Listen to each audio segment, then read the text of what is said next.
दुनिया एक सराय है। एक राज्य में एक राजा रहता था जो बहुत ज़्यादा घमंडी था। उसके घमंड के चलते आसपास के सभी राज्य के राजाओं से भी उसके संबंध अच्छे नहीं थे। उसके घमंड की वजह से सारे राज्य के लोग उसकी बुराई करते रहते थे। एक बार की बात है, उस गांव से एक साधु महात्मा गुजर रहे थे। उन्होंने भी राजा के बारे में सुना और राजा को सबक सिखाने की बात सोची। साधु तेजी से राजमहल में बिना प्रहरियों से पूछे सीधे अंदर चले गए। राजा ने उस साधु को देखा तो वो गुस्से से भर गया।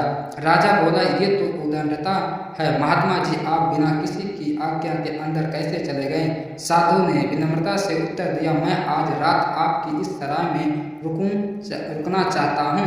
राजा को ये बात बहुत बुरी लगी और वो बोला, महात्मा जी, ये मेरा राज्य महल है, कोई सराय नहीं, कहीं और चले जाइए। साधु ने कहा, राजा साहब, तुमसे पहले ये महल किसका था?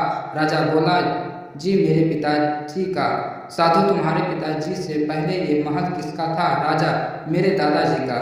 साधु ने मुस्कुरा कर कहा, ये हे राजा जी, जिस तरह अक्सर लोग सराय में कुछ देर रहने के लिए आते हैं, वैसे ही तुम्हारा ये राजमहल भी है, जो कुछ समय पहले तुम्हारे दादाजी का था, फिर कुछ समय के लिए तुम्हारे पिताजी का था, अब कुछ समय के लिए तुम्हारा है, कल किसी और का हो जाएगा।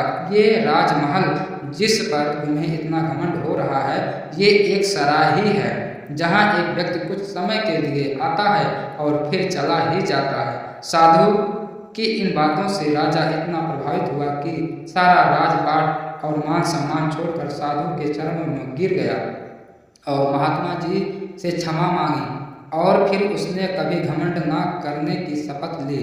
मित्रों, ये कहानी मात्र एक कहानी नहीं है, बल्कि इस कहानी में एक बहुत बड़ी सीख छुपी हुई है। ये दुनिया का एक सराय के समान है। यहाँ पर लोग रोज आते हैं और कुछ लोग रोज जाते भी हैं। अच्छी सोच रखिए और अच्छे काम करिए, क्योंकि इस सराय से एक दिन सबको जाना है। दोस्तों, अगर ये कहानी आपको पसंद आई हो तो कृपया इसे लाइक और चैनल को सब्सक्राइब जरूर करें। धन्यवाद।